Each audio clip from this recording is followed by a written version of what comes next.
देंगे। जयराम मातो को 2024 में किस पार्टी से सबसे ज्यादा डर है? देखिए, हमें डर नहीं लगा जेबी जाता। केसेस में टिकट की बात करें तो टाइगर जयराम मातो कैसे लोगों को टिकट देना चाहेंगे? क्या क्या युवाओं को क्राइटेरिया या देखेंगे? फिर देखिए पढ़े लिखे को या फिर देखिए बड़े सबसे पहला ये कहें कि सहारा इंडिया परिवार जो कहीं न कहीं सारे जो झारखंड वासी के पैसा फँसा हुआ है, तो क्या जयराम जी उन सहारा वासियों के लिए आप जिस क्षेत्र में जाते हैं उस क्षेत्र के प्रतिनिधित्व या दूसरे पार्टी के नेता जेबी केसेस में जुड़कर विधानसभा और लोकसभा चुनाव के लिए टिकट मांग कर रहे हैं, तो वैसे लोगों को आप क्या कहना चाहेंगे? देखिए, जेबी केसेस एक नई पार्टी है, नई योजना, नई जोश के साथ उतरेगी चुनाव में और लोगों के पास जाएगी तो किन किन मुद्दों पर बात करेगी और दूसरे पार्टी की किन किन कमियों को दिखाएगी और वोट किस प्रकार से मांगेगी। देखिए ये कहें कि सहारा इंडिया परिवार जो कहीं न कहीं सारे जो झारखंड वासी के पैसा फँसा हुआ है, तो क्या जयराम जी उन सहारा वासियों के लिए दर्द बनकर हाँ, इसके बाद जब भी हमारी जो सभाएँ होंगी उस पे उस विषय का बखान होगा। बाकायदा हम लोग अपना जो केंद्र कमेटी की हमारी बैठक हुई थी, उसमें हम लोग इस बात का चर्चा रखे भी थे कि उस चीज़ पर हम लोग कैसे राज्य स्तरीय व्यापक आंदोलन कैसे कर सकते हैं।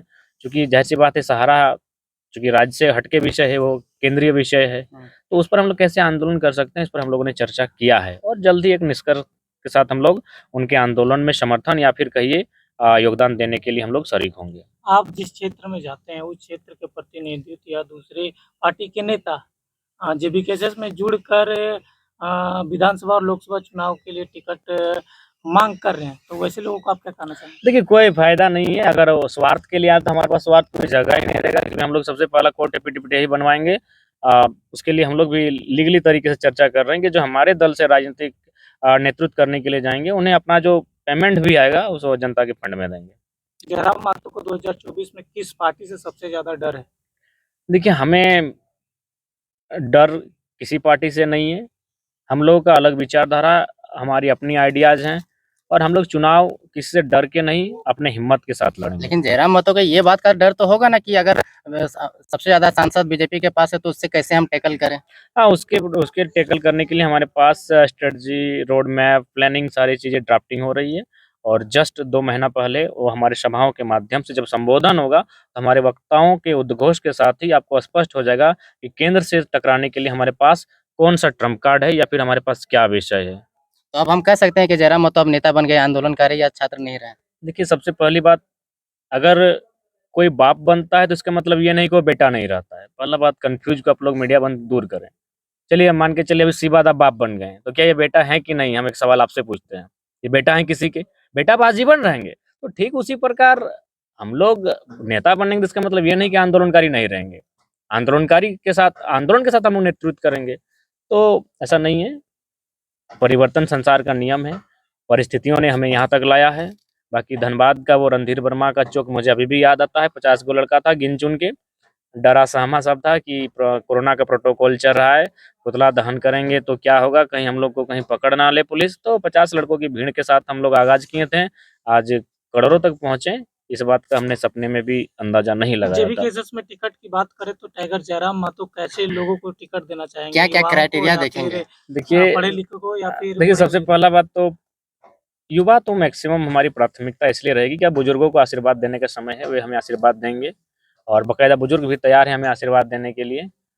लेकिन क्राइटेरिया ये होगी कि पढ़ा लिखा होना चाहिए, कम से कम तो ग्रेजुएशन हमारी प्राथमिकता रहेगी कि वो ग्रेजुएट हो कम से कम। उसके बाद उसका जो स्वभाव हो वो मिलनसार हो, उसका स्वभाव हो ज़मीन से जुड़ा हो, क्योंकि झारखंड की पॉलिटिक्स आज भी आपको ऐसे लोगों को एक्सेप्ट नहीं कर पाएगी जो थोड़ा-सा अपने आप को मतलब माने इस प्रकार से रिप्रेजेंट करेंगे कि वो थोड़ा-सा उनसे अलग हैं। वो तभी आपको एक्सेप्ट करेंगे जब डाउन टू अर्थ रहेंगे। तो डाउन टू अर्थ हमारा उनका कैरेक्टर हो और उसके बाद निडरता होनी चाहिए, क्योंकि आपका जो जैसे ही आप जाएँगे तो आंदोलन के लिए जब आप सामने जाएँगे, किसी धरने को संबोधन करने जाएँगे, तो आपके सामने बड़ी-बड़ी कंपनियाँ, महारत्न, मिनीरत्न कंपनियों के जीएम, सीएमडीओ से आपकी मुकाबला होगा। तो ऐसे लोगों के सामने आपको निडरता के साथ शहीद शक्तिनाथ महतो, निर्मल दा की तरफ पेश आना होगा, क्योंकि जनता उसी रूप को पुनः झारखंड में देखना चाहती है, इस लुटते हुए झारखंड में उसी रूप को देखना चाहती है। अच्छा, दूसरे पार्टी के लोग जो जेबी केसेस में जुड़ रहे हैं, वो इस्तीफा दे के आ रहे हैं या फिर ऐसे ही नहीं देखिए, इस्तीफा दे के ही आना होगा, नहीं तो फिर उनका जो आना बेकार ही होगा, तो वो इस्तीफा देकर आ रहे हैं। दादा एक और सवाल हम पूछना चाहेंगे, निर्मल दा हो, शक्ति दा हो या विनोद बिहारी महतो, जिन्होंने झारखंड को एक मजबूत और एक नवनिर्माण मतलब ये जो हक लड़ाई है झारखंड की, वो अगर नहीं दिला पाए तो उनके जो सामंजस्य है तीनों का, वो रोल कहीं न कहीं टाइगर जयराम में दिख रहा है। तो किन कमियों को जो या शक्तिनाथ हो, निर्मलता हो या विनोद बिहारी की, किन कमियों को आप सुधारते हुए आप आगे बढ़ेंगे? देखिए उसके लिए उनके युग के जो साथी हैं उनसे बैठना होगा। हम लोग लगातार बैठते हैं, ऐसा बात नहीं है। आज भी परम आदरणीय विनोद बिहारी महतो बेशक हमारे बीच नहीं रहे, लेकिन उनकी विचारधारा तो गांव-गांव तक है। तो उस समय उनके कौन साथी थे? आज धनबाद बोकारो में पर्याप्त मात्रा में उनके साथी आज भी हैं जो जीवन यापन कर रहे हैं।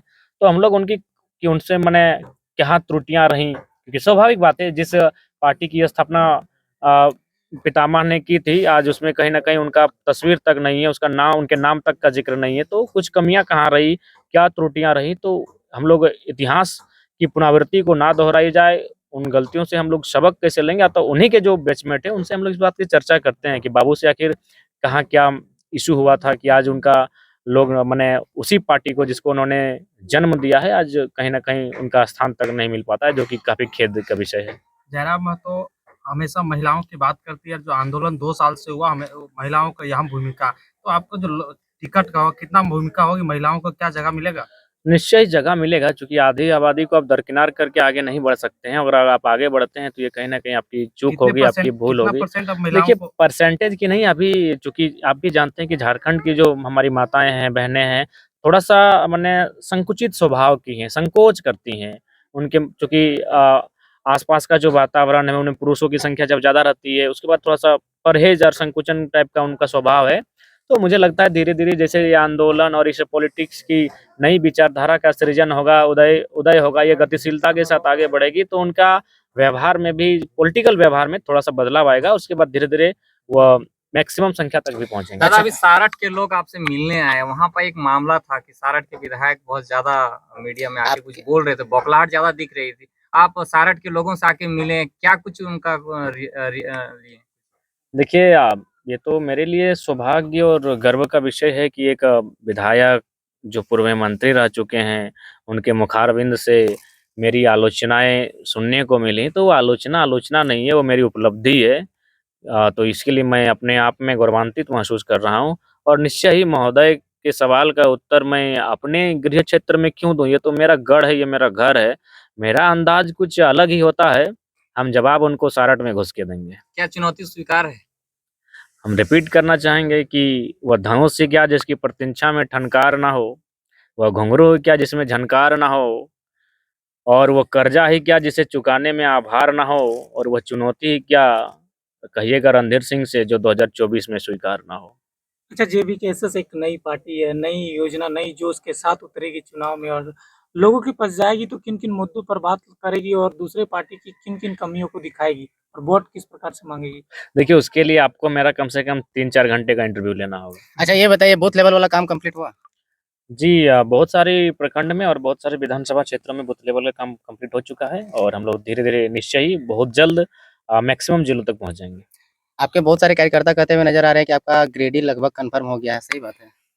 देखिए कार्यकर्ता इसलिए आस लगा रहे हैं और कयास लगा रहे हैं चूँकि गिरिडीह हमारा होम है, हमारा घर है गिरिडीह लोकसभा। तो स्वाभाविक है, हर कोई यही उम्मीद करता है कि जो घर है वहाँ से आगाज़ होगा, और बाकी जैसा जनता की रायशुमारी होगी उसके अनुसार हम लोग चलेंगे। गिरिडीह लोकसभा में लगातार बीजेपी का ही मतलब सांसद रहा है कई सालों से, तो क्या कहना चाहेंगे बीजेपी वालों को इस बार क्या संदेश देना चाहेंगे? उनको यही संदेश देना चाहेंगे कि उनके सांसद को गिरिडीह लोकसभा बकायदा पूरा झारखंड जाना जाता है पारसनाथ पहाड़ से, और उनके सांसद को ये नहीं मालूम कि पारसनाथ पहाड़ है किनका।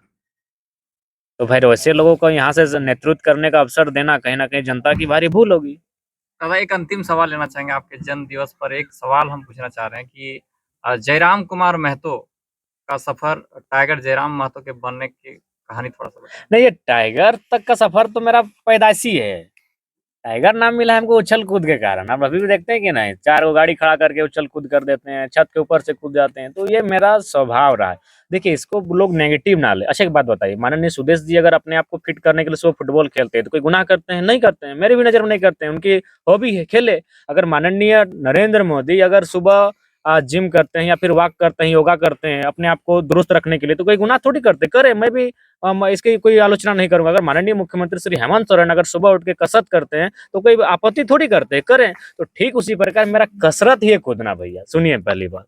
तो इसीलिए जनता को भी कहेंगे, और जो हमारे ट्रोलर अगर उस प्रकार से ट्रोल करते हैं तो उनको मैं कहना चाहूंगा, मेरे स्वभाव में ही है कि जोरिया नाला नदी में रहे हैं। अभी भी अगर आप सर्वे कीजिएगा तो जितना परास का गजाड़ होगा वहाँ कहीं ना कहीं से मेरा गमछी मिलेगा, साबुन मिलेगा, तेल का शीशी मिलेगा। तो इससे मेरा संबंध रहा है। ये तो लोग तो जमीन में छलांग लगाते थे, हम जोरिया को इस पार से उस पार डेंग जाते थे, जिसकी लगभग 12 फीट 14 फीट के आसपास उसकी मतलब लंबाई होती थी।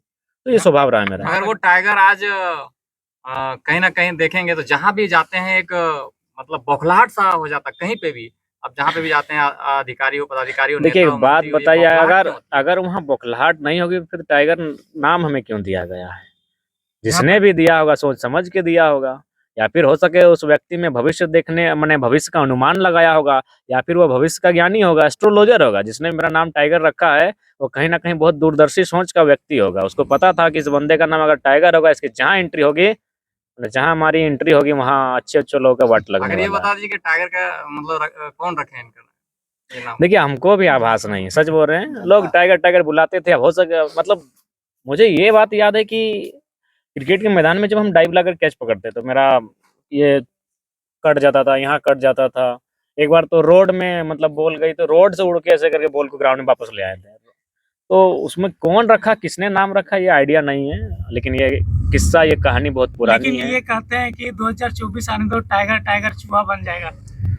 देखिए सबसे पहली बात है, देखा जाएगा। अच्छा भैया एक पहला बात ये कहेंगे कि अगर कोई आपको किसी नाम से अगर नवाजता है तो इसका मतलब इसमें गुण होता है। हिटलर ने एक लाइन कहा था, भले वो बुरे इंसान लोग मानते हैं, कि हर में कुछ ना कुछ क्वालिटी होती है, सीख या।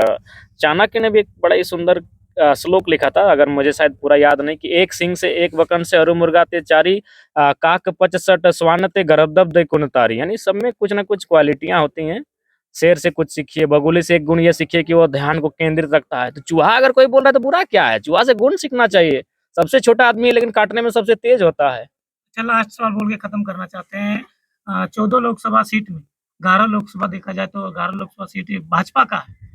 टाइगर जयराम मतलब 2024 में कितनी सीट आने की संभावना है? देखिए ये संभावना, चूंकि हम लोग ना फेंकने में एक्सपर्ट हैं, हम लोग मेहनत करेंगे, हम लोग प्रयास करेंगे। हम लोग अगर जितनी भी सीटें आएंगी वो हम लोग के लिए विजय होगी, वो हम लोग के लिए पॉजिटिव होगा। अच्छा, टाइगर जयराम मतलब फिलोसफर हैं, स्कॉलर हैं, रिसर्च करते हैं। इन दिनों किन चीज़ों पे रिसर्च कर रहे हैं? पॉलिटिकल एस्पेक्ट पे कर रहे हैं या फिर अपने जो टॉपिक चुने उस पे कर रहे हैं? देखिए टॉपिक पे अभी उतना अवसर नहीं मिल पा रहा है। उससे लगातार हमारी जो गाइड मैडम है उनसे बात होती है और वो कोऑपरेट कर रही है, वो हेल्प कर रही हैं।